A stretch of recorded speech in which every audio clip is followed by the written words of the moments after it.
All right, good afternoon, everyone. Thanks so much for joining us for today's National Human Trafficking Prevention Month training titled Commercial Sexual Exploitation and Abuse of Males, brought to you by Bob's House of Hope and Christie House. My name is Nathan Earl, principal at Giant Slayer, and I'll be your host during our time together.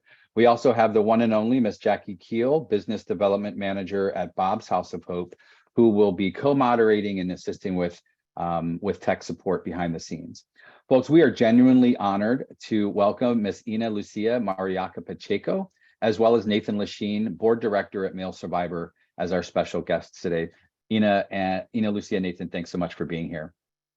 The link to access today's recording will be emailed to everyone with their certificates within 7 days, if not sooner. You can access handouts for today's training with the link that Jackie's dropping into the chat now.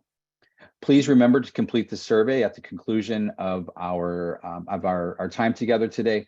These are really important, not just for grant reporting purposes, but also that we can continue to deliver the highest quality content as we move forward.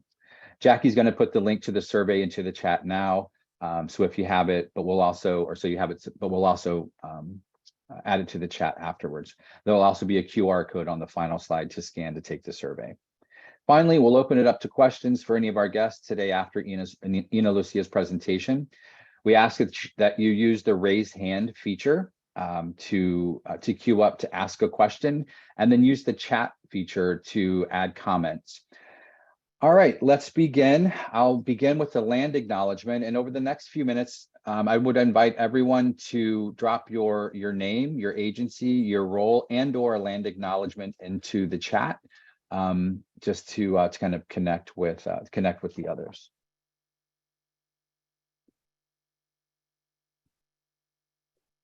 Under the Giant Slayer brand, my role today is to support the missions of Bob's House of Hope, Male Survivor, and Christie House. As your moderator, however, I'm privileged to be physically located and broadcasting from Connecticut today. Giant Slayer acknowledges that Indigenous peoples and nations, including the Mohegan, the Mashantucket Pequot, the Eastern Pequot, the Schaghticoke, the Golden Hill Paugussett, the Niantic, the Quinnipiac, and other Algonquian-speaking peoples have stewarded through generations the land and waterways of what is now the state of Connecticut. We honor and respect the enduring relationship that exists between these people and the nations on this land. Given Martin Luther King Jr.'s birthday is a federal holiday we celebrate on January 16th, and knowing that systemic racism is a leading root cause of human trafficking, we thought it was appropriate, and it's a pleasure to also recognize the life, legacy, and efforts of Dr. Martin Luther King for his work on racial equity and ending racial segregation in the United States. Christie House is an underwriter of today's training. Christie House is dedicated to eradicating child abuse and sex trafficking, working nationally on solutions and locally to heal child victims. Founded in 1995 as a private, not-for-profit 501c3 organization, Christie House provides an integrated solution for families navigating the complex services involved in the healing process. The center is nationally recognized for its evidence-based therapeutic expertise in treating trauma. Today's training is supported by Christie House's Project Gold program, the Bridges to Future.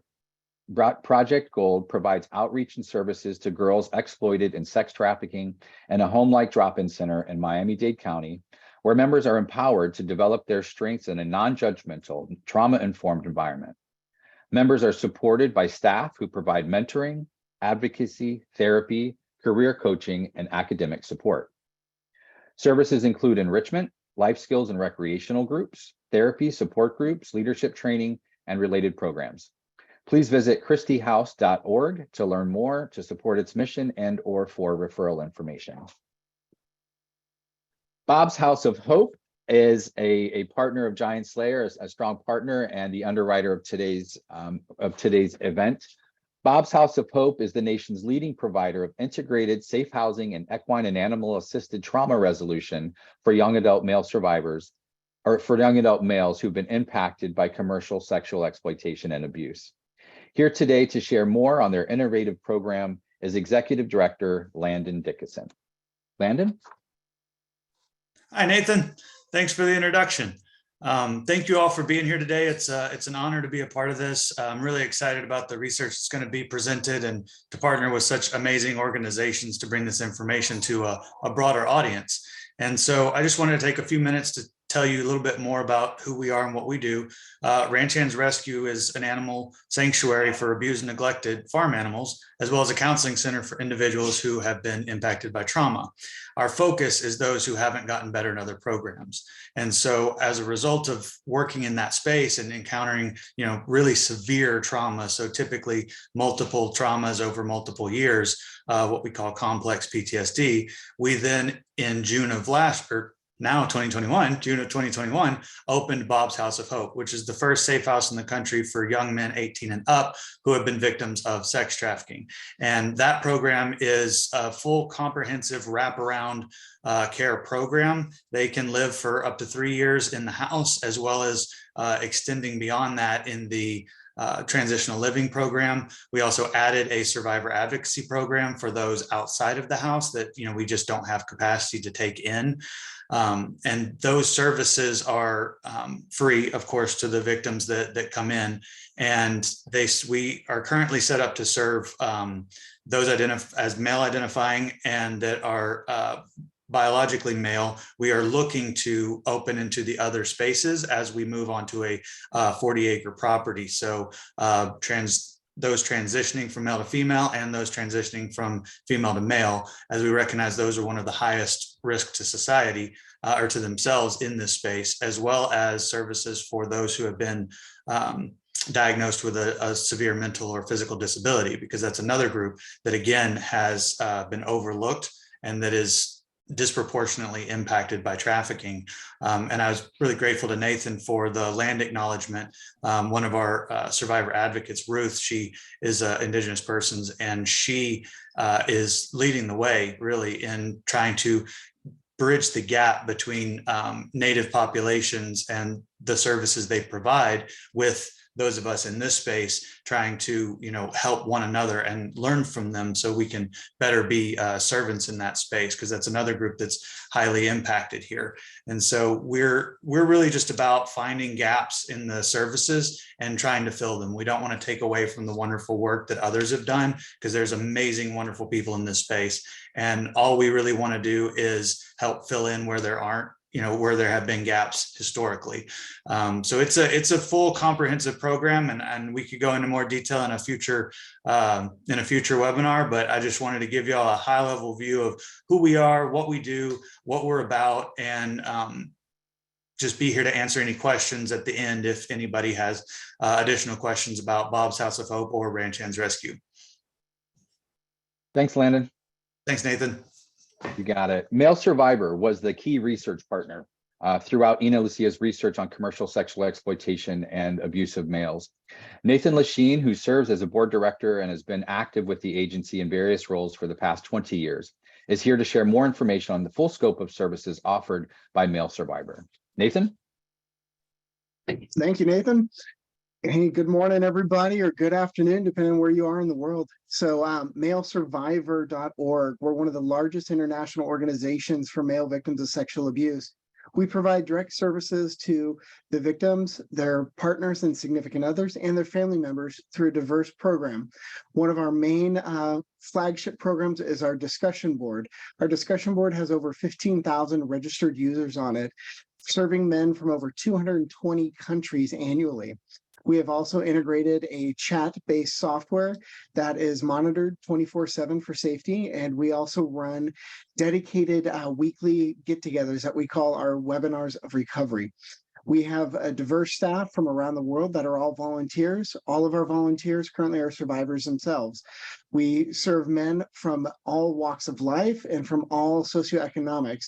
So this is a great program that is free for use of the survivors, their families, and their friends.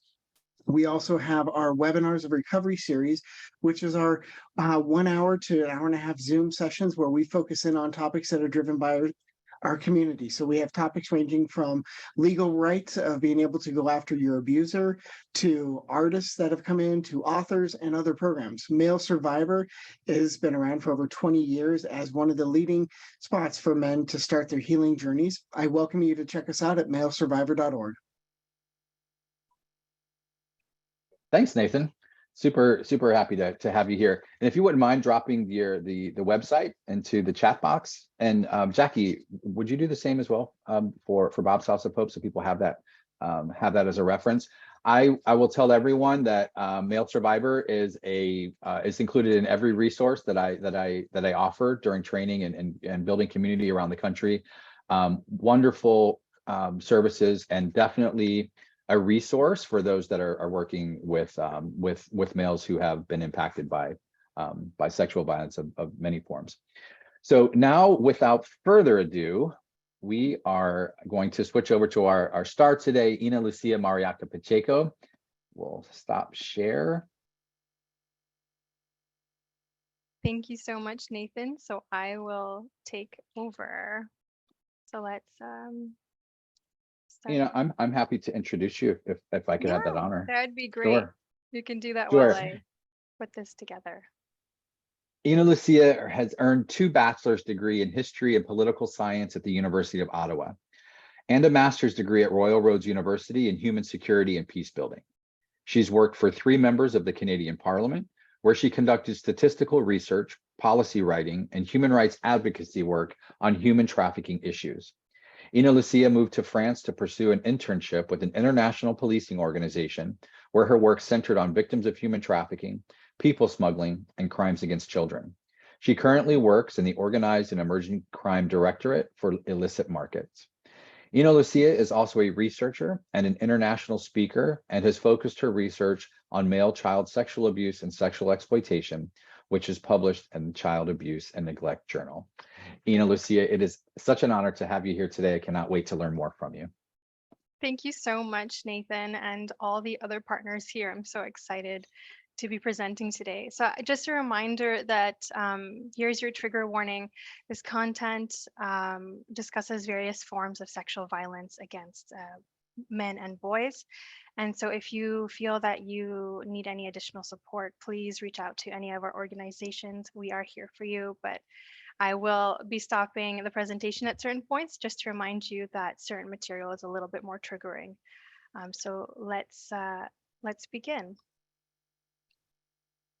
So good morning and afternoon and evening, ladies and gentlemen. It is a privilege to join you all here today and share what I've learned over the last few years.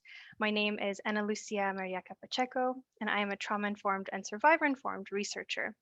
And over the last decade, I have dedicated myself to the fight against child abuse and exploitation. I have worked in the field of anti-trafficking research, analysis, and advocacy alongside governments, NGOs, researchers, law enforcement, and most importantly, lived experts and survivors. So today I'll be presenting on my master's thesis and recent publications. So before I go further, I would like to express my gratitude to Male Survivor, Giant Slayer, Bob's House of Hope, and Christie House for this opportunity and to share some of my findings and recommendations from my study. So let's go on. So this presentation will be broken down in 5 main sections as you see here. So let's begin. So what inspired this research? After working in this field for many years, I have to admit I was very female focused. I worked with women and children, and I had no idea about the magnitude of male victims and what they suffered. And it was only when I read a report while working at Interpol that stated that boys, infants, and toddlers were at the greatest risk of severe online sexual abuse, and that really hit me. This report stated that boys were more likely to be subject to severe abuse, such as assault, bestiality, and torture, which were at the highest levels of the coping scale. And the coping scale is how law enforcement measures the intensity of abuse when it comes to images or videos when doing analysis. And this broke my heart. I thought to myself that if this is true, which it is, why isn't more being done? So this is why I went into research for male victims. It revealed a huge gap, not only in the academic literature, but within global and local projects, policy, news, media, and general awareness. This changed my life and direction, and I wanted to be a researcher that included everyone's story, no matter what their gender, ethnicity, religion, or social status.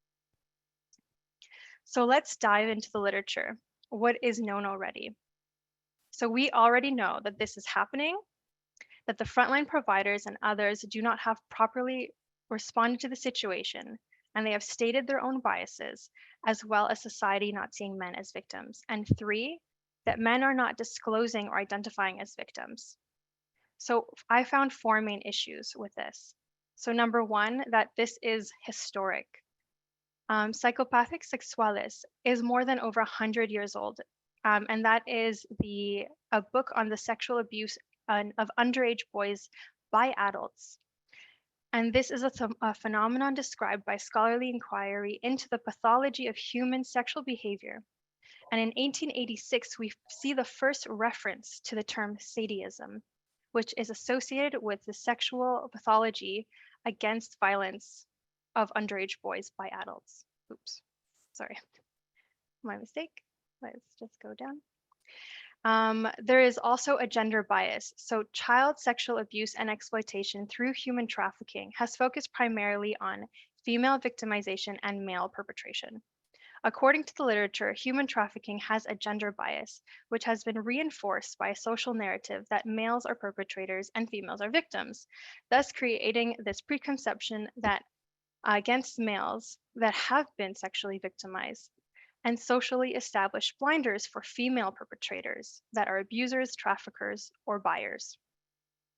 Number 3, that there are numerous barriers to disclosure. Survivors face multiple interior and exterior barriers to be considered a victim, including societal bias against them and feeling of shame, guilt, and that's only to name a couple. That there is an inadequate recognition of responsiveness. Recent studies suggest that male victims have met with inadequate recognition and responsiveness when they're asking for protection. For example, traditional gender norm stereotypes appear to inhibit service providers when they're trying to recognize boys compared to when they're trying to recognize girls. So the literature review led to this core research question, which was, what were the needs and stories of male survivors of child sexual abuse and human trafficking for sexual exploitation? The reason for this is because many people usually like to tell us what we need without even asking us. As service providers and frontline staff, we can do this, and it comes with a lot of damage because we can be causing more harm without even knowing it. And especially when it comes to vulnerable groups, this needs to be survivor-led. So I used a framework that's called the Transformative Social Justice Design. And this means that the research had a goal that whatever I uncovered, I had to give back to the male survivor community. This influenced every step. Using my perspective, my values, my assumptions, my interpretations had to be clear in order to facilitate a deep understanding and engagement. In line with embracing the transformative social justice framework, it gave me a moral responsibility and commitment to the very people and the community of whom I was engaging with. And this framework aimed to work with male survivors in a respectful way, building towards active participation for both experts and survivors, but as well as a call to work towards greater equity in society for male victims. So some of you may remember our many talks on Zoom or by email and answering many questions. It was after my very few first interviews that I noticed I needed a big change. The first introductory calls clearly showed me that there were 2 main issues. Number 1, that men consistently minimized their abuse, trafficking, exploitation experiences, leading to many trafficking survivors not knowing that they were trafficked. And number 2, that many men were unaware of the terminology of their experiences. So words such as rape, sexual assault, sexual abuse, trafficking were seen as words to describe the female experience. So for many, they didn't even have the words to describe their own situation.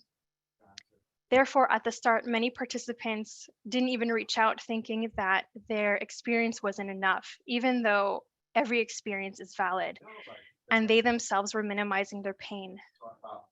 So I carefully reviewed every single questionnaire, notes from every single talk, and realized that there was a strong connection between early adverse childhood experiences and the potential to be further victimized. For example, being trafficked.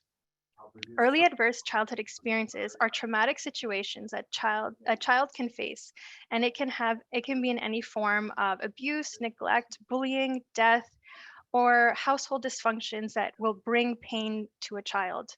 And this pain can carry on throughout our lives if we do not address it. So I use a trauma-informed survivor-centric approach throughout the study. I aim to use a co-productive method and work closely with participants for an extended period of time, as opposed to trying to collect everything in one single interview.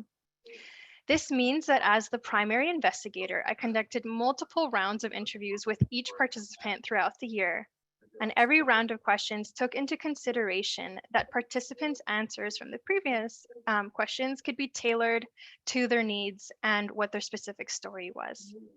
This provided me with very rich understanding of each survivor's experience, but the slower process over the months allowed the participants to answer the questions at a pace that was really comfortable with them, allowing them to feel control over their triggers and dissociative episodes and get support when needed. So we can see on screen an example of this ethical interviewing in this quote. So one of the participants minimized his experience when starting the interviews with me. He had originally thought he was only a child abuse victim and not trafficking.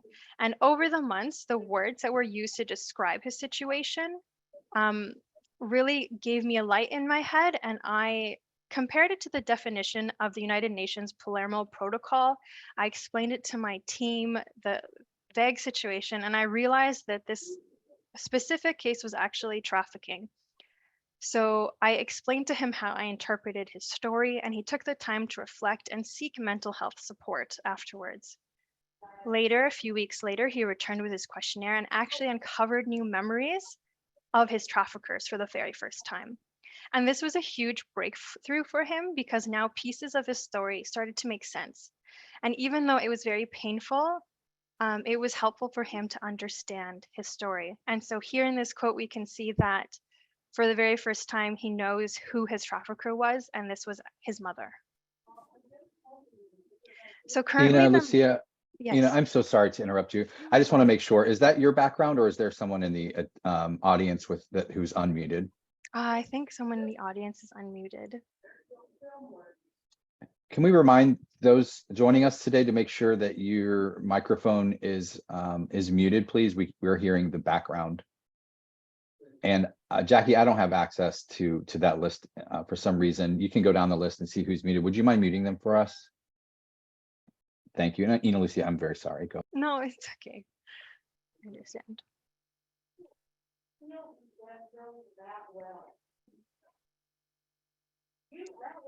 Okay, should I continue or? Yes, please go ahead. We'll work on Okay. it on the back end. Okay, sounds good. So currently the majority of research stems from the Global South research initiatives, which are very great. And this largely influenced the methods used in this study, such as like a longitudinal approach, which means that it's done over a longer period of time. And after partnering with NGOs such as Male Survivor, I was contacted by male survivors from around the world. As you can see here, we have a very diverse group and from the different locations around the world.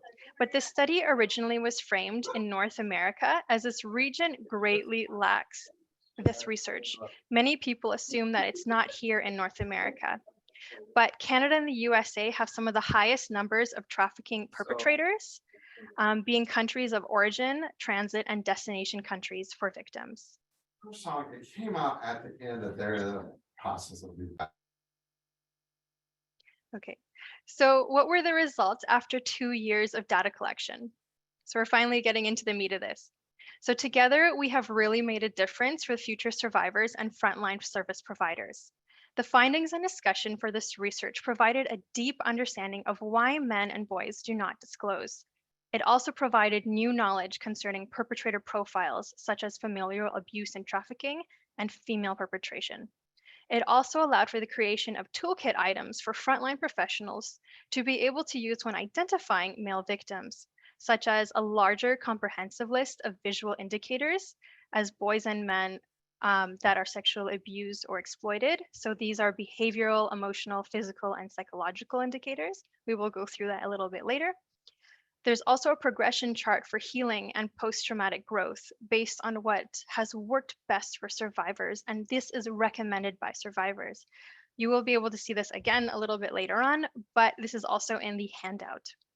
And there's also a comparison chart of what has been most detrimental to survivors and situations that have re-traumatized and re-victimized them by field expert and survivor participants. So this is a comparison of answers. We'll see that as well.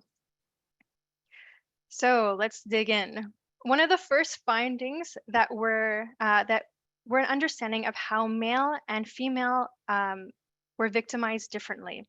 So according to IOM data, we see that boys are primarily victimized at a very young age. So we see here in the first red box. When comparing male victimology in terms of age, a fifth of all male victims trafficked into sexual exploitation were under the age of 11. And the general victimization of girls ranges from 11 onwards, spiking later in their teenage years. And in 2018, a few studies found that infants, toddlers, and male victims of all ages receive the harshest forms of abuse and torture. And so in my research, the majority of cases at 87.5% were below the age of 8 when they experienced their first instance of child sexual abuse. This illustrates that there are varying exploitation patterns for females and males, therefore highlighting the very important need to tailor our approach between boys and girls. So perpetrator profiles in the research were very surprising as they were so different than what we are told by media and society.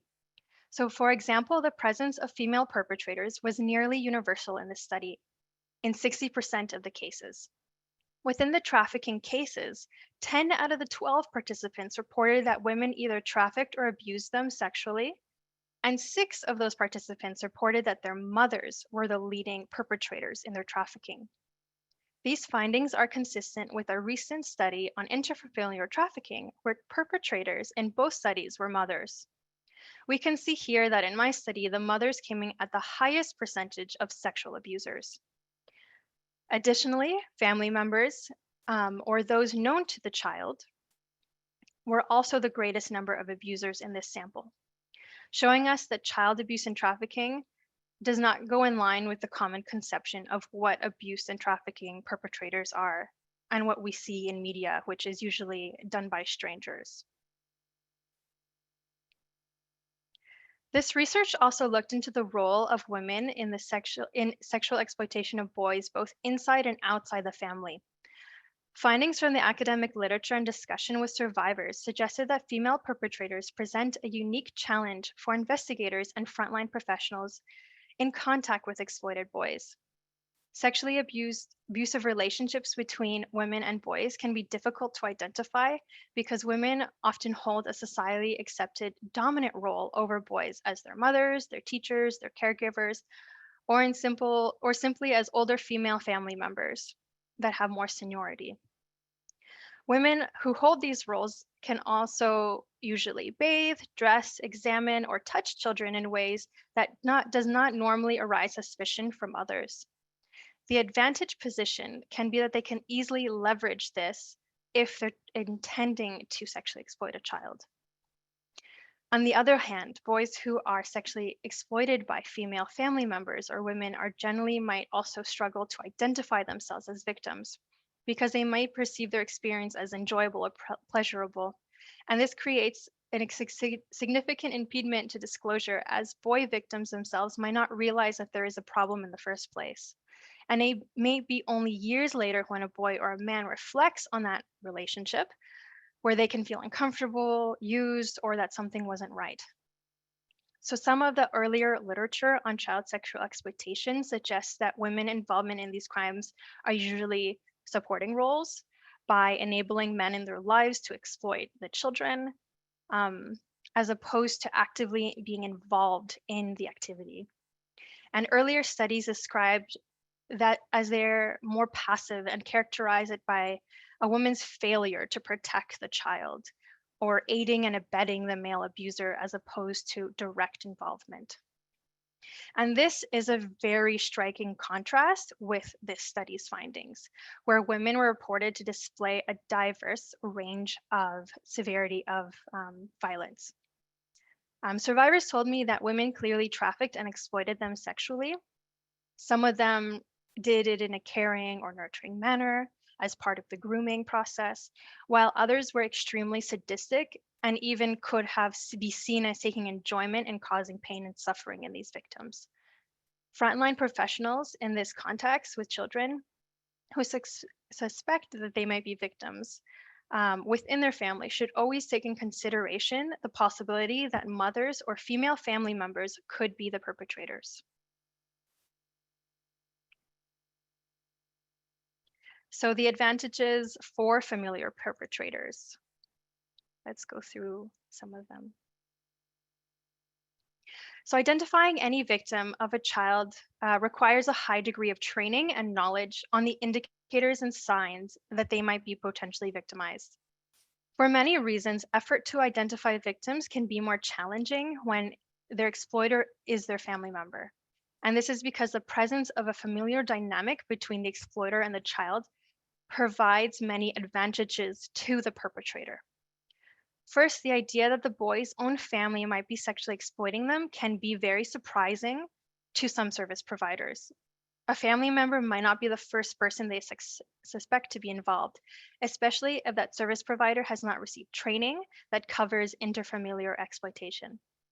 A familiar perpetrator can plan to bring their victims on activities that they describe as camping trips, road trips, family holidays.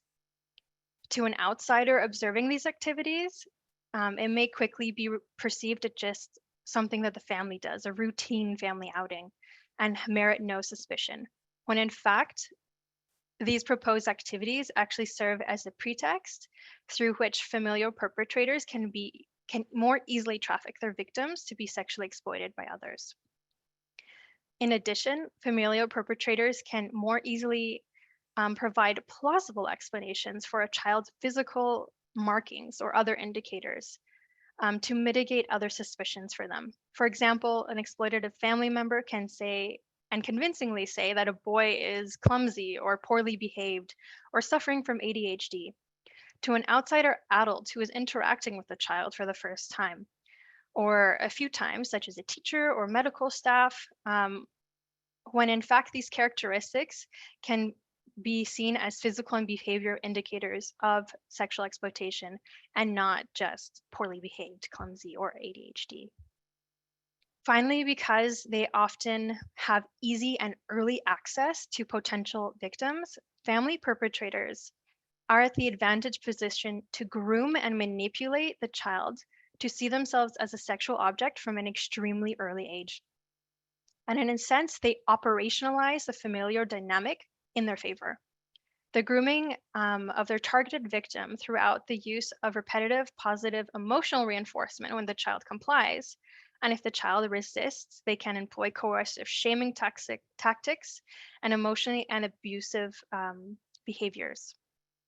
So in this way, the child can be socialized as a sex object by their family and then be led to associate sexual behavior as normal, as the way the family expresses love to other family members, or even be seen as supporting or helping their family.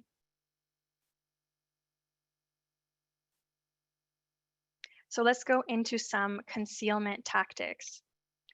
In the discussion with participants, I identified several distinct repeated methods used by family perpetrators to conceal their activities. The participants told me that their familiar traffickers often use deliberately vague and misleading terminology to refer to their sexually exploited activities they endured as boys. So abusers may refer to the sexual exploitive behavior inside and outside the family as playtime, or more generally describe it as love, to minimize others suspecting them in case an exploited child tries to disclose. So this terminology is used to condition them. The participants reported that the familiar perpetrators use normally routine activities like road trips, like had we described before, camping trips, vacations as pretext to cover up these stories. These methodologies are actually well known by law enforcement agencies and have been documented by the FBI. And so these law enforcement records actually suggest that since the 1970s and 1980s, organized groups such as NAMBLA have used events so-called father-son weekends, or these get-togethers where men gathered together to exploit boys sexually and sedate them, and would drug them to prevent them from escaping. Perpetrators likely used family activities to cover up these stories because of how effective the tactic was. Familiar perpetrators isolate their victims away from the view of anyone who might intervene or otherwise use by using this plausible excuse. The participants added that the familiar exploiters were able to manipulate mental health professionals and educators effectively. For example, many of the participants reported being hyperactive as boys or having trouble learning in school. And they told us that their familiar perpetrators were able to convince teachers or medical staff that they were being hyperactive or suffering from ADHD. And that the boys' condition could be treated using psychiatric medication when in fact they were actually displaying symptoms of post-traumatic stress disorder, PTSD. And in this way that they were using the medication, and that helped the familiar perpetrators because it hid the indicators that might have convinced an outsider or questioned the child's well-being or safety at home. So this medication was used to mask a lot of these indicators. And some participants mentioned that their family abusers may have also been members of child trafficking rings themselves or worked closely with organized groups to receive compensation and for access to the boys. In addition, law enforcement records show that these rings paid the parents to either prevent their child from testifying in a case or impede investigations from contacting a child victim early on. So before we go to the next slide, I just would like to say that it might be a little bit more triggering because we are going to be looking at indicators that were told to me by the 40. And these are the most common ones that you will see. You can find these also in the study. So one of the toolkit items created by this research were visual indicators, which went deeper than the traditional ones, such as bags under the eyes or bruises. For example, we can see physical signs of sexual abuse and exploitation that medical staff or law enforcement can learn when they come in contact with the child, and they can look out for this. One of the most common indicators were constant throat infections, as dentists or doctors could use this indicator if an infant or toddler has repeated throat infections leading to their tonsils being removed. Instead, they can reflect and think more critically on why does this child have 10 to 17 throat infections in 1 year, which has actually happened to a few of the survivors. And here we can see a few other physical indicators, so such as bruising on their throat, pain, significant blood alcohol levels within the child, or drugs in the bloodstream, such as heroin, cocaine, MDMA, and blood and alcohol levels and drugs are usually used as a sedation tool.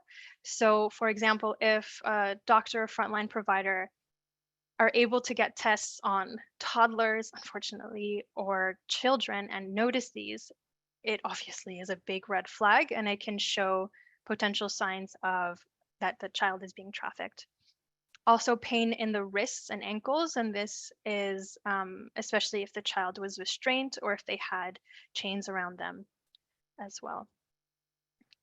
So the behavior indicators are not common in children that do not really have a history of abuse and exploitation. So we really need to pay attention to when children show signs. So these are just a few of them that I have chosen. So nervousness when the child is touched. If they're trying to disclose, this can be in a notebook at school. This can be at a dentist or at a doctor's office. Bedwetting into teenage years.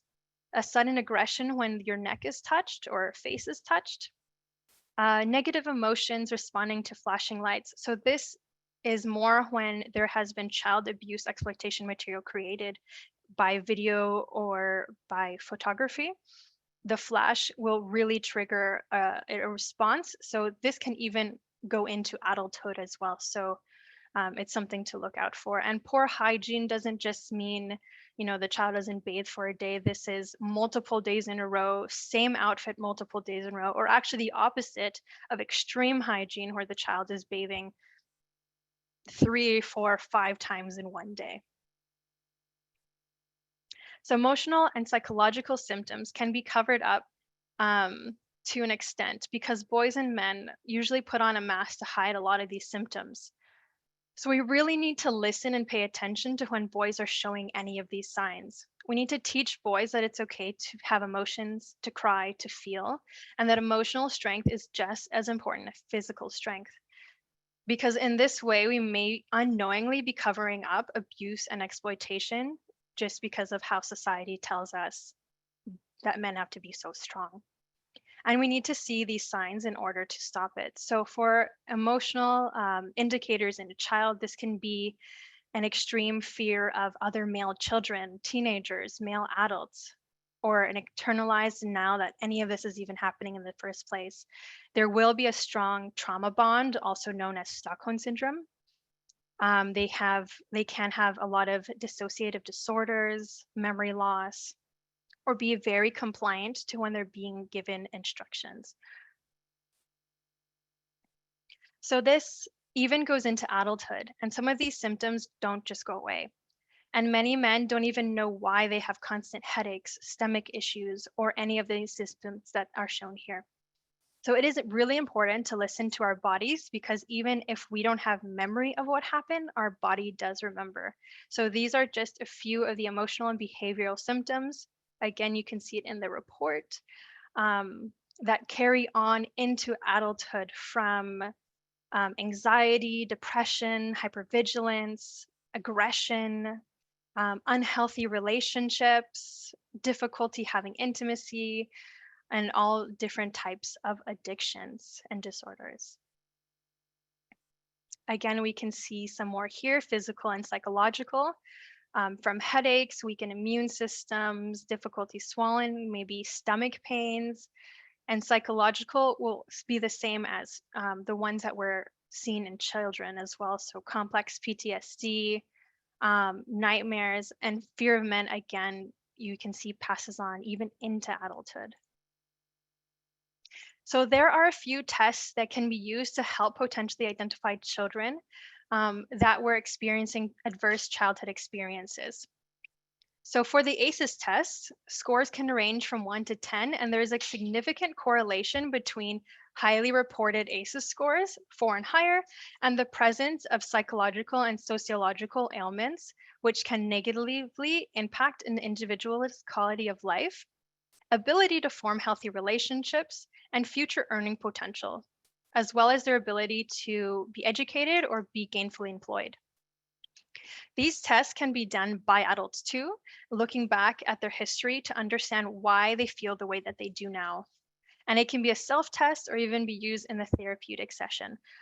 So after the first few interviews, when I realized that ACEs were so important, I implemented it into the study, and I saw into the study with the trafficking participants. So as we see here, the 10 participants from the familial trafficking research scored over 4, with 9 participants scoring 7 or more. So this test was a very clear sign to them and to me, and to understand the needs to stop minimizing their feelings, their thoughts of their experience, because it did cause an impact. And hopefully it allowed them to address the problems and their concerns. So my hope is that more frontline professionals use these tools and tests when they suspect a child is being abused or exploited, and hopefully more children can be identified and helped earlier. So this research looked into the negative and positive interactions survivors have over their journey of healing. So we can see here and compare the two sides. In the negative side, we see that disbelief is a very big factor that harms survivors.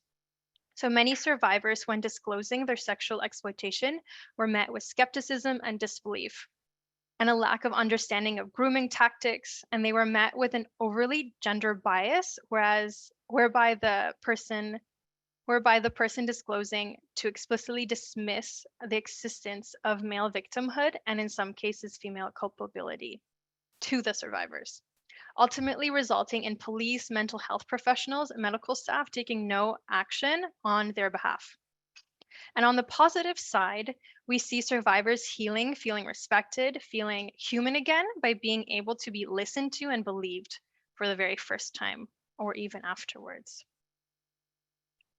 So if we just read some of these quotes, we can see in law enforcement when the child or the man later on was supposed to tell their story to law enforcement.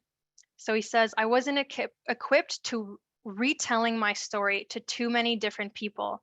When I was telling my statement, my mind just wasn't okay. And at the end, they didn't even believe me. So this was a child being asked over and over again, tell us what happened, tell us what happened. And so it's a lot better to have just one or two where there's audio and visual recording so the child doesn't have to keep going through that very traumatic experience. And over on the positive side, the police officer listened to my story and she believed me. It was the first time someone believed me and it gave me courage to finally report it. This quote comes from an adult survivor who eventually had the courage to tell the police of what was happening. And luckily, this police officer was trauma informed and trained to listen to trafficking survivors and actually took action on behalf and created a case. So when comparing the top answers by survivors and experts on what has been most detrimental, we see the top answers do not fully align. For experts, the top answered was being untrained. And for survivors, their top answers ascribe experiences of denial by the perpetrators, committing the crimes, unbelief, or having their pain minimized, feeling fear, disrespect, or being re-traumatized. Therefore, as much as experts want a solution of training first, we really need to remember that victims and survivors are people first, with very human needs, such as being listened to, feeling respected, regaining a sense of dignity, and core human rights need to be placed first before we can even address the problem. So as we can see here in the list, it is very different on each side. So this really showed the experts that were a part of this study that maybe their number one priority is wrong. And our focus is always, let's help the survivor. And we have to train more, we have to learn more, we have to do more. But in reality, we just really need to sit back and listen to start. So when thinking about reintegration after trauma, most victims remain stuck in a cycle as we see here. Occurrence, when the abuse is happening, silence, not discussing it, era of acting out, this can be drug abuse, alcoholism, failed relationships, and if there's no intervention at this point, the victim continues to stage 4, lifelong ramifications. And many men face consequences such as divorce, lack of contact with their children, alcoholism, drug addiction, depression, long-term health consequences, and even suicide. And if we can see in the United States, this is one of your biggest issues is the suicide of men. So I really hope that we can go back and stop this era of silence. So in order to do this, the results of the study suggested that intervention in form of personal action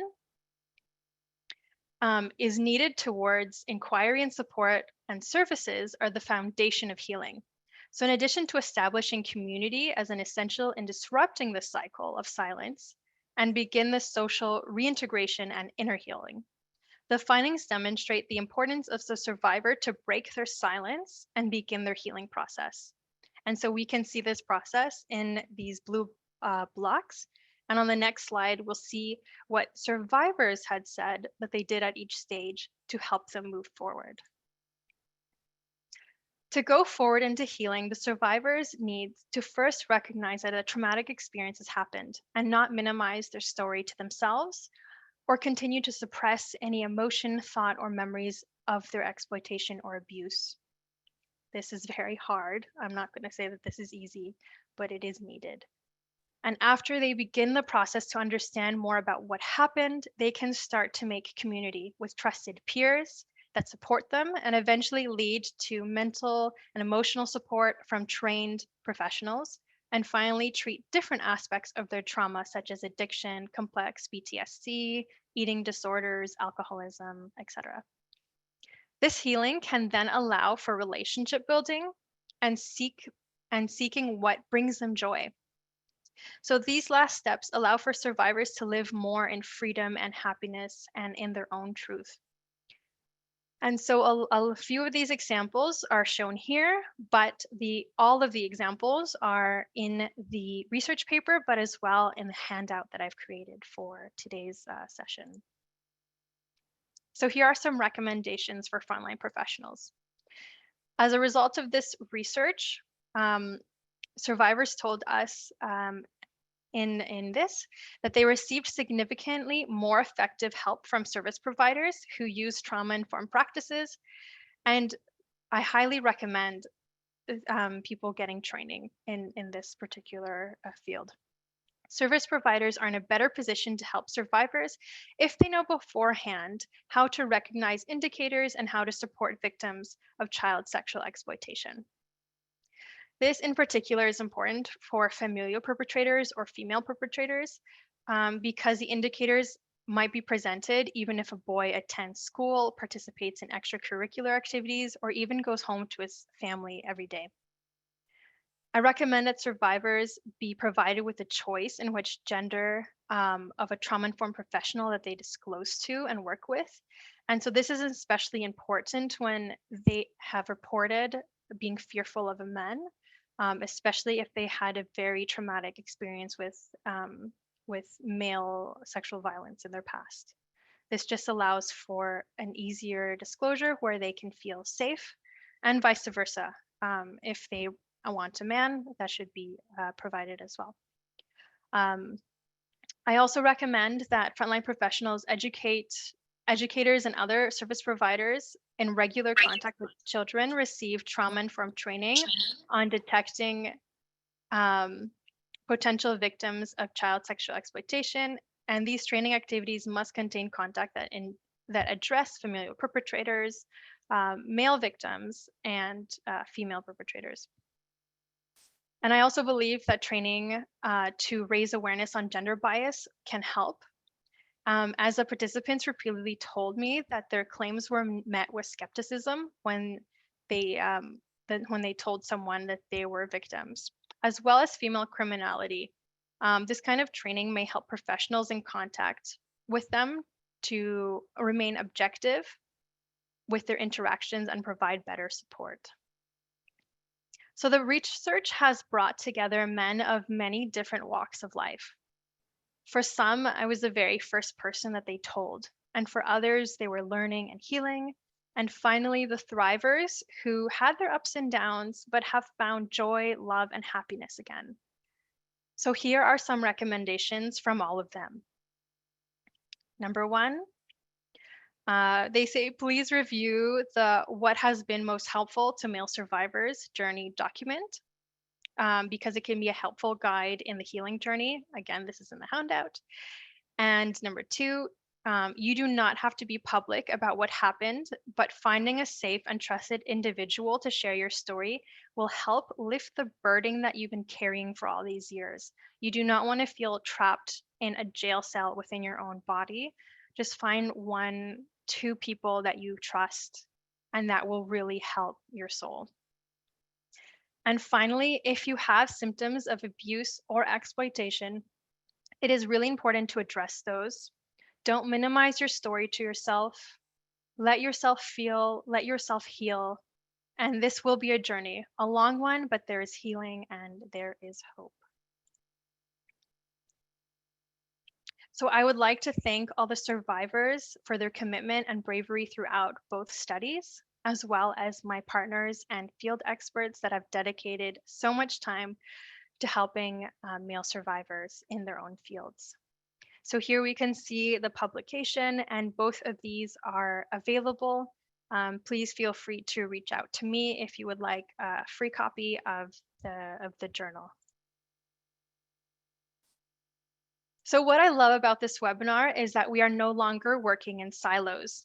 There is collaboration and sharing of the fight against abuse and exploitation, highlighting each other's strengths. This is a strength-based approach with the focus on male survivors.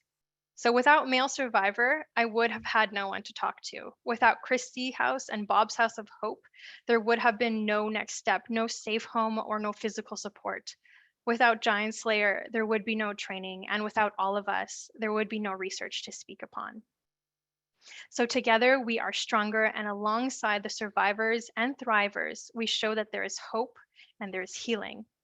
So together we are providing victims and survivors a bridge so that they can use in their healing journey. Each of us a step forward, but together in a way forward into healing and thriving. So thank you all for your attention, and I would like to say a quick thank you to everyone who supported me in this journey. And now we are being open to questions, so feel free to put your questions in the chat, or as Nathan had instructed before. Thank you. Ena Lucia, there are no words. 10 years on this side of things, and I don't believe I've ever seen or listened to such a comprehensive, evidence-informed training on this. So from the heart, thank you for the time, your passion, for advancing the movement, advancing research. This was so powerful. Thank you so much. We will open it up to questions. I know there will be many. So what we're going to ask you to do is use the raise hand feature. That will allow us to prioritize or to queue people into the questions. If you have comments, please enter those into the chat. And if Jackie, if you can help me monitor the raise hand feature, I just want to make sure that we have access to that. For those that are looking for it, on the very bottom navigation bar, it will be under the reactions button. If you click that, it's a little smiley face with a plus sign. You can click that, click raise your hand, and it should go to a queued link. So I just wanted to say a quick reminder that we are going to be providing some resources, so some handouts as well as another document for those that attended. It will give you a little bit of an overview of what I had talked about, the main points, as well as links to both research as well. If you wanted it for free, you can always send me an email, which again, my email is on that document. Thanks, Ena Lucia. And while we're waiting for folks to click their raise hand feature to answer questions, something was brought to our attention. It looks like there was a place where we had a different start time. So if there were anyone, or if there was anyone in the room that was affected by that, just a reminder that the link to the recording is going to be emailed directly to everyone who registered, so you'll have that. And then I believe if Jackie, if you can drop the link to the shared folder again into the chat box, the recording will be listed in there, Ena's handouts, as well as several other really powerful resources are included in that shared folder. So Aaron, go ahead, take yourself off mute. Thanks. I really think it was a great presentation, and I'm grateful for that and for the research. Some of these questions are ones I've tried to raise in other forums, basically how to get adequate attention directed at male survivors, but quite often, because the resources have been directed at female survivors, the presenters get defensive and the male experience is minimized.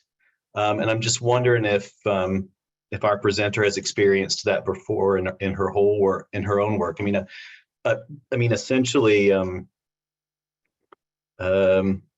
I don't know, sometimes I feel like I'm held in suspicion simply for asking about attention towards male survivors, and I'm sort of accused of being a male activist when it's so all sorts of associations are linked with me that I wouldn't describe myself as. All I'm asking for is attention towards male victims, but we've just got a lot of baggage in these conversations, and I'm just wondering if our presenter has encountered that before. So thank you very much for that question. And it's actually something that has definitely come up, but in a very interesting way. So I, full disclosure, came into this as a feminist, someone that believes in, equal rights and, I want opportunities for myself just as much as for any gender, anyone. And I think going into that, it provided me with that objective lens, and I'll tell you why. So going into this, I wanted to make sure that my research was completely unfunded by anyone. I self-funded it, which means the direction I went in was the absolute truth of what we were getting out of this. It wasn't going to be skewed by anyone. But when I get this question of why are you in this research field of male victims and male survivors, I always throw it back to them and go, well, we don't know anything about it, but why not? And it really gets the person to think about, oh yeah, why aren't we doing this? And so that's how I've personally been able to do it. But I also think that being female in this field is that luck thing by chance that we have, because I can, stand up for voices that are not being heard, and in a way take that any kind of extreme harsh feminist stance, unfortunately, that we sometimes get because I'm female. It's in a way that in a way what I'm trying to say is that by being me, I'm able to counteract that just because of my gender. And so I think I was lucky in that kind of a way, but I love being partners with a lot of male survivor organizations and really bring a light to them, and help advocate for them in a way, if that helped answer your question at all. Thanks. And I typically describe myself as a feminist too, which is why I've always found it frustrating when I couldn't get just kind of another. But thank you. Thank you.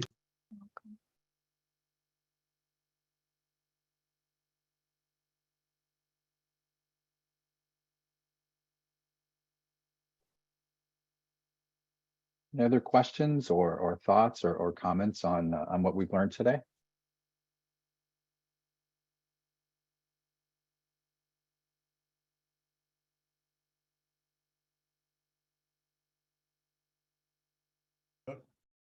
Merde, comment est-ce que je peux démarrer la vidéo? Ouais. Comme ça, Oh. Merde. Ena, Anita, so congratulations, excellent. I'm very happy to see and very impressed from Geneva to see all what you did and all people that you put together. And it's a tremendous demonstration of your capacity, and I'm sure you will do very well in the future. So I hope to stay in touch with you, and really thanks a million. I'm very happy to have been in touch with you, thanks to my nephew, but also thanks to Royal Roads University, where you had a very good, very successful presentation of your dissertation. So, Ena, thanks, and thanks to all the organizers. Bye-bye. Thank you very much, Michael. So to everyone, this is one of my thesis supervisors. So he really helped facilitate all this research throughout the years and edit and read through all those 300 pages. And so a big thank you to Michael and for all his time and dedication. Again, without you, there wouldn't be this. And so that's what I love about collaboration partnerships, because together, like I said, we make this stronger. So thank you, Michael. Very sweet. Marie Lucille, I believe your hand was up next. Did you have a question? Yeah, but I think Tamara's hands had been up for a while. All right, Tamara, I apologize. Go ahead. Thank you. I appreciate that. So my name is Tamara. I'm a care coordinator here in Dallas with Abundant Prosperity Incorporated, and we specialize in the overall health and well-being of the marginalized community here with Black and Latino, just a minority, and services open to all as far as free testing. I would say this was great information, and I appreciate all the work that you all have done with this research. But with being in the category of internal medicine, infectious disease of HIV/AIDS and care,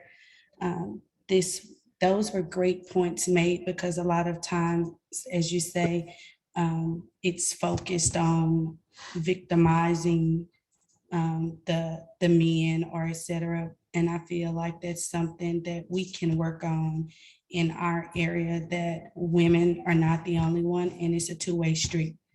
There are males and females. So again, we can do more by becoming aware of, males being, victimized to their things that happen in their lives, that they need the attention and also the trauma-informed care so that they can live a happy and whole life. Because a lot of people feel like with the disease itself of it's gay, or it's this or it's that. Well, it doesn't matter of your ethnicity or your sexuality or anything like that. It's something that everyone is possible of encountering in their life. So we should have information and resources across the board. No matter what your gender are, we're all capable of going through these things. It can happen to any of us. And we deserve to have those resources there to set people free so that they can live their life out loud and know that their story too can set others free from what they're going through. So I thank you for that. And as an advocate, it really lit something inside of me to focus and really try to get to know with the male population, because it could actually help our statistics of information. And there's not much information on heterosexual men. And this here could actually play a big important piece of why men are not willing to talk about or to share information regarding their status. So I appreciate you all, and thanks a lot for the information. Thank you, Tamara. I appreciate your input and the work that you do. Thanks for your service and your passion. I see Abigail's hand up. Marie, you were next, right? Marie, right. Yeah, I just wanted to know, do we have permission to, when you send us this link, to forward it to other people? Because I know a lot of people I'd like to see, really like to see this presentation.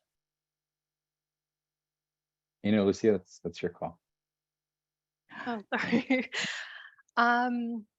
Yeah, let's if that's okay with the rest of my partners. I love when my my research goes out there, because it's the whole point of it is really to help bring awareness and tell men and boys out there it's okay to ask for help, especially if they're in these situations. And I think it would be great for a lot of us to know these indicators. Again, they're in the research, a lot more of them in the research. I didn't want to bog you guys down with, 300 pages worth of research in 30 minutes. But if it's okay with my partners, then. Yeah, and the other question, and I'm just putting it out there, I work for Child Protective Services. So how do we get this out to Child Protective Services? And especially when, a lot of times, I remember, was at Courtney's house, somebody said that a lot of times when they investigate young boys being sexually abused, they don't see the bigger picture. They just think that there's just one young boy who's just being abused by one perpetrator, as opposed to the big picture. That's all. Thanks. Thank you. Abigail?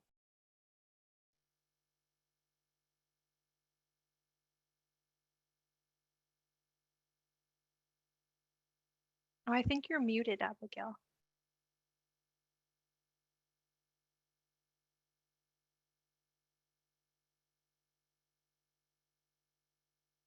It doesn't look muted. Looks like there we go. muted, but we can't hear you. No, this is This is Judy talking. Oh, Abigail sorry. Pacheco. Yeah,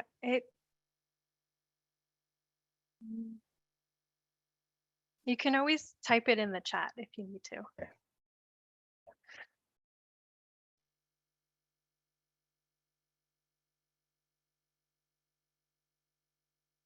And so I'm noticing that a lot of people in the chat are asking for the research and putting in their email addresses. If possible, could you send me an email so I could then send it off to you? So I'm putting my email address in the chat right now. It's Ena Lucia Mariaca at protonmail.com. And as well in the handout, my email is there, my link tree is there, and a lot of the information found today as well.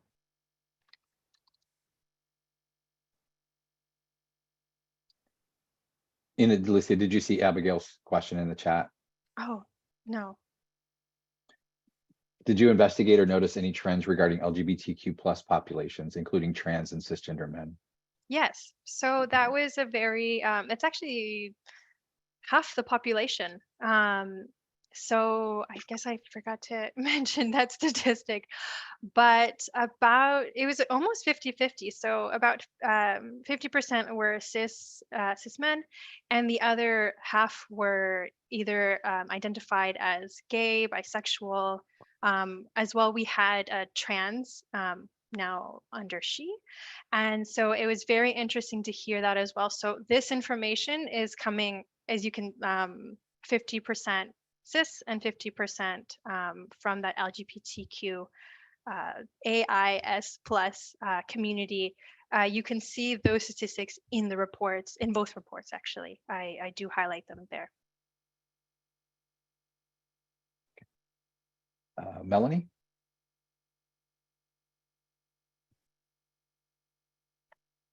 Okay, I'm trying to get unmuted. Okay, this was great information. I am a rural sexual assault advocate for Centers Against Violence here in rural West Virginia, which we don't have a lot of males coming forward. And I think this is great information to get out there because, you know, the masculinity level prevents them from disclosing, I think, a lot. And so I just really appreciated the presentation. I appreciate all the great work that you put into this. And it was just really good. Thank you. Thank you so much, Melanie. And actually that raises a really good point, because I noticed in a lot of the survivor interviews that they had wanted to go to one of these centers, or like a rape crisis center or something, but they noticed that a lot of the pictures or posters were very female centric, and that really stops any boy or man from entering the building. Even pink on everything, it's not very you know, it's very feminine. And so we need to really watch, you know, what words we use when we talk to men. Instead of a lot of feeling based when it starts off, let's go more action based. Instead of providing a group setting where it's like females and males, maybe a one-on-one. But we need to really provide that like safe space where they feel that they're not being judged, that they're just being listened to. And I feel like by providing that, we're able to help a lot more disclosures, because when I was doing my interviews, it was like this one-on-one on Zoom. They were in their home, they felt safe, and a lot of them started off the first 2 minutes going, oh, I don't know if I want to share, and then literally 5 minutes into it, they felt safe and they were just going for hours. And so we need to provide that safe, comfortable space, putting them first, their safety first, knowing, you know, you can take a break, you can cry, I'm not going to judge you, or something like that. And I noticed a lot of the times men avoid going into these support service areas because they know they're going to cry, and when they walk out, they don't want to be seen with red eyes. And so maybe allowing them 20 minutes after to compose themselves, to have a glass of water, so that they know that they look a little bit more okay when they walk out, might allow for more people to come in and not feel like everyone around them is judging them, because that is a big thing that holds a lot of them back. But just knowing that the space allows for men to come in, so maybe a lot of these service providers, we can start putting, photos of boys or men instead of just women and girls, so that they can see that they're being represented as well.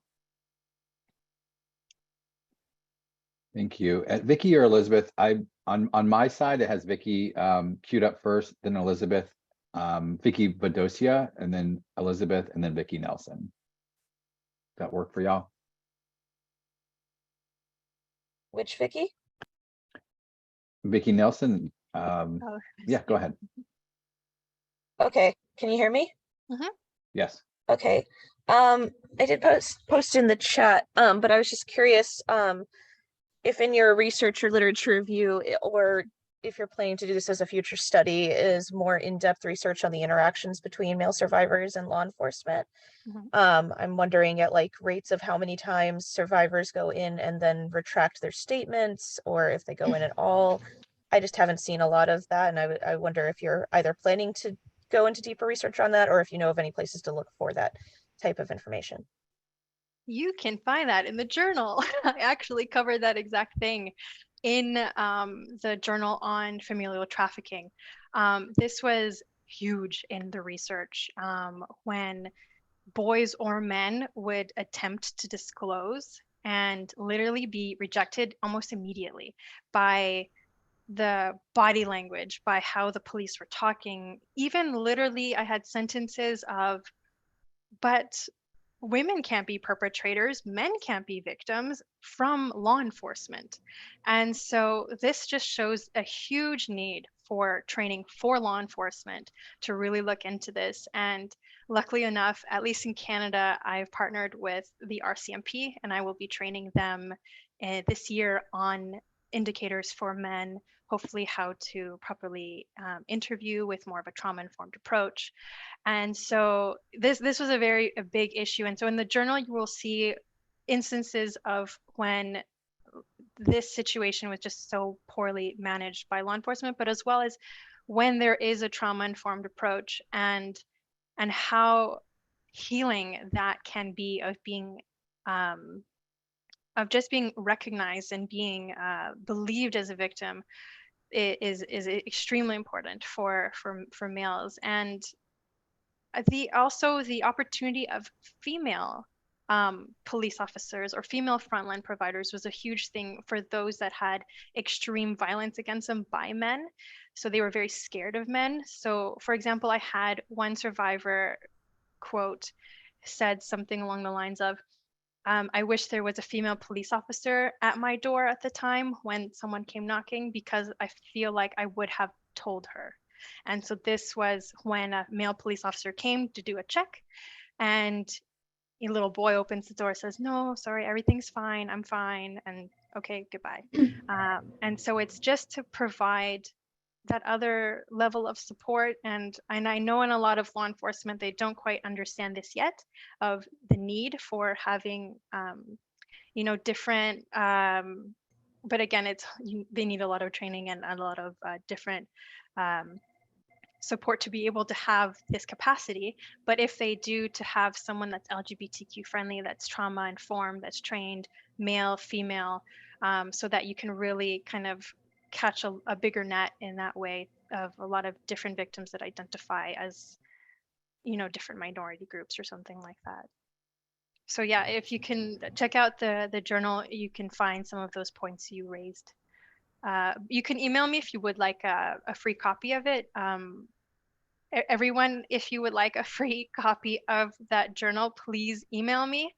The email is right in front of you, because I would rather you not have to pay for it, because it's, yeah. So let's go to the next question. Hey, this is Vicky Vidosio. I am actually a pediatric SANE nurse that works at the CHIP Center that is affiliated with our children. Oh, Vicky, you went on mute accidentally.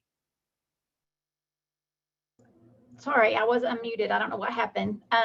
So again, I'm Vicky Vidosio. I'm a SANE nurse here at Children's Hospital in Birmingham, Alabama in the CHIP Center. However, I'm also an adult SANE nurse. So in our adult program, we see more prisoners from our local prisons that come in that disclose sexual abuse by another inmate.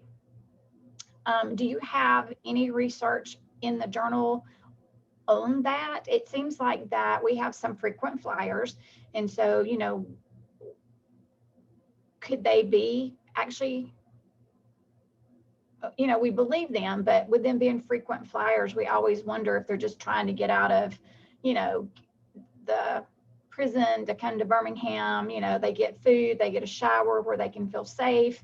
So things like that, I wondered if you had some information on. And then the other thing is that we have some male survivors that will come and not want the exam, but will want the medication for, you know, sexually transmitted infections. And, you know, we do encourage them to let us do an exam, but, you know, of course, they're grown men and they decline that. I wonder if there's a better way or verbiage that you might suggest to let them at least check their body out to make sure they're okay. Yeah, I'm understanding you. So to go for the first half of your question about that, unfortunately, that's not a part of this study, but I did see it in the literature, especially with ACEs. So with the adverse childhood experiences, there was a huge correlation between the two of people in prison and having high ACEs numbers. And so unfortunately, it seems that a lot of, you know, the men that are in that situation have been, you know, sexually abused or gone through a lot of different forms of abuse, neglect. And so there is a correlation there. Unfortunately, I do not have the research for that specific topic, but I do know that it's out there. So if you email me, I can potentially do some searching to help answer that question with some real research. And if you can just quickly remind me of the second half of your question. Oh, it was regarding the adult male survivors that want to just come in for medication. They don't want the exam. Yeah. And I just wondered if you had maybe some verbiage to help encourage them to let us do the exam.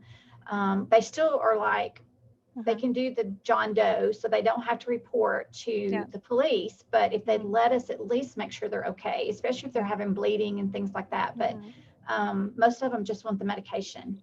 Yeah, so something to remember is, actually this happened to a few of my survivors. Sometimes they were abused by doctors in this specific field, and even into adulthood. And so it's something to keep at the back of your mind that they might actually be coming into this with a huge fear of that, because that is where their assault happened. If they seem very, you know, angry or fearful or timid, or like, we have to always potentially have that in the back of their mind that this potentially is a very triggering experience for them, or it might be touching them in places that they were abused in the past. And again, that is very triggering, and they do not want to be re-triggered and go through those emotions afterwards. And so we have to kind of put ourselves in their situation and think about it and think, oh, why aren't they just saying yes? Why aren't they doing that? And it could be literally because it is a very re-traumatizing experience for them. I think personally the best way forward is to make them, you know, feel safe, really explain why, the importance of it, consent throughout the entire thing, that I'm about to place my hand here. Are you okay with that? Okay. Yeah. I'm going to do this next for this reason. Are you okay with it? And I think by going a little bit slower than what we're used to kind of gives them the control of being, no, I'm not, or okay, you can continue, and giving them back that autonomy, especially when they're in such a vulnerable situation like this. Yes. And then it kind of, once they kind of regain that, you know, that humanity of that, oh, I'm allowed a choice here, I'm allowed to make that decision, it gives them back that control. And that's one of the the biggest things that we have to do with victims and survivors at the beginning is giving them back that control that was taken from them. Absolutely. So that would be my personal suggestion Yeah, on and that's the way forward. And that's what we do when we do explain that to them, but they're just, some of them are just adamant, and I get that, they've just been assaulted, they don't want to be touched. And I get that, but I just, and we do even explain that to our female survivors, we're going to do this, touch here, do that. And we tell them that even though they consent to everything at the beginning, that they can unconsent to anything throughout the exam. So we do give them 100% control back on their exam, their body, things to that sort. But I appreciate you. This has been absolutely amazing. It's so hard to find research on, male survivors. And I really, really appreciate you and your work you've done in this area. So thank you so much. Thank you so much, Vicki. And just one more thing, if you're finding a really hard time with kind of getting that out to them, you can always use like this research as a resource for them and say, if anything, touches your heart or something like that. Because in the journal and in the thesis, it really goes through kind of step by steps, as I will give you in the handout, like a way of healing, especially in this kind of situation. So it could be at least something for them to look at, take home, reflect, and then maybe the next time they come back, they're a little bit more receptive to getting more support. That's great. I will share it with my coordinator at the adult program. Perfect. Thank you. Okay. Thank you. I do want to acknowledge that we're at time, but we want to give Elizabeth the opportunity to ask her question, Ena Lucia, if that's okay. Please take a minute to scan or click the link to the survey. Our next training is actually next week. We're looking into the SABA endemic as it relates to male youth. Elizabeth, we'll close out with your question, and then Jackie is going to come on screen and let everyone know quickly how they can support the work of Bob's House of Hope. I'll put the website for Christie House into the chat box, and if Nathan Lachine, if you would mind dropping the male survivor website back into the chat. Elizabeth, go ahead.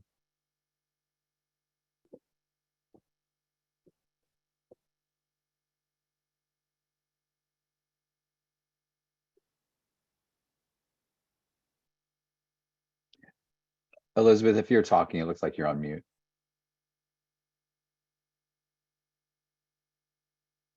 I think she put it in the chat.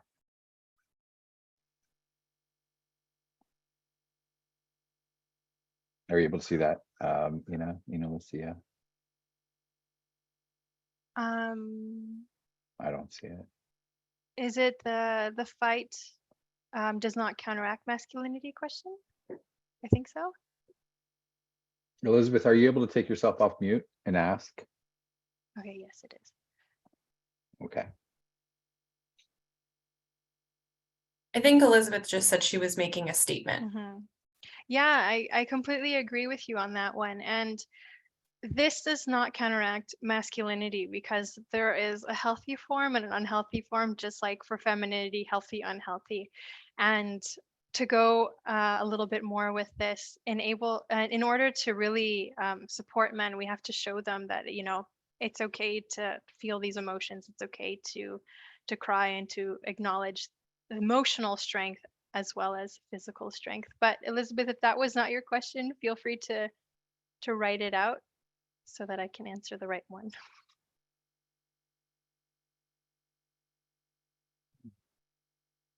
And All was right, there one more, Nathan?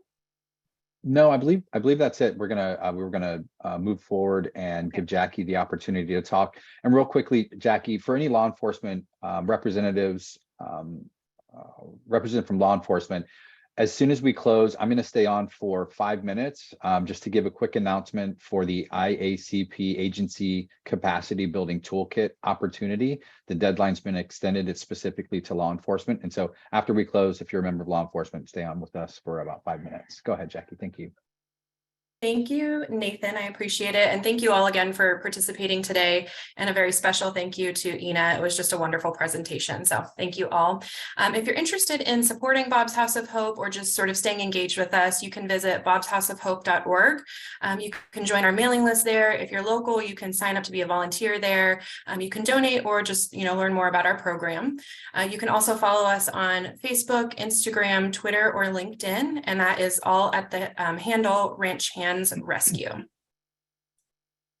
Thank you. All right. Thank you, Jackie. And unfortunately, that's all the time we have today. Ena Lucia, thank you again. Absolutely powerful, a powerful message. We really look forward to continuing that and to getting the word out about your research. To Teresa Kennedy, to Nathan Lachine, to Landon Dickinson and Jackie, thank you for your leadership and advancing the missions of your respective organizations. And to everybody who carved out time, who invested time with us today, thank you for being here. Have a wonderful weekend. Thanks so much. Thank you, everybody.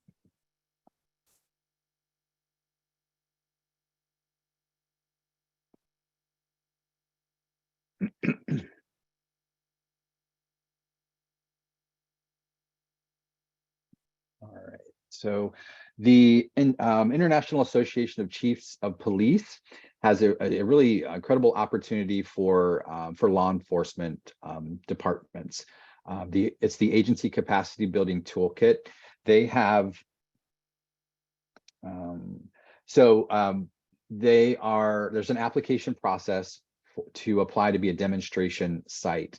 There are going to be 4 sites selected from across the country. This can be state, local, tribal, county, any law enforcement agency is available to apply. The opportunity, the 4 demonstration sites will come together with an advisory board, and the IACP is building a capacity building toolkit. The demonstration sites will have the opportunity to co-develop that, the toolkit, to pilot it within their region, and then really increase your capacity. And so anyway, I'm going to drop the link to the shared folder. I encourage any law enforcement partner that's on the call today to consider applying. It's just a really powerful opportunity. And so there are a lot more details. If you look into the shared folder that you have access to, there's a subfolder specifically IACP that will give you access to the guidelines, the milestones, the deadline, and a lot of that other pertinent information. Jackie, could I ask you one more time, because I don't have access to that, to drop that link to the shared folder in there? Again, access the shared folder. If you have a firewall, if you're not able to access the folder, I'm going to drop my email into the chat. Email me and I'll be happy to send you a hard copy or a PDF copy of the guidelines to apply to be a demonstration site. The deadline is January 31st. The application process is not incredibly comprehensive. So it's definitely something that smaller agencies or others with limited capacity would be able to complete on time. All right, again, thank you so much, everyone, for joining us today. This has been really powerful. Have a wonderful rest of the day.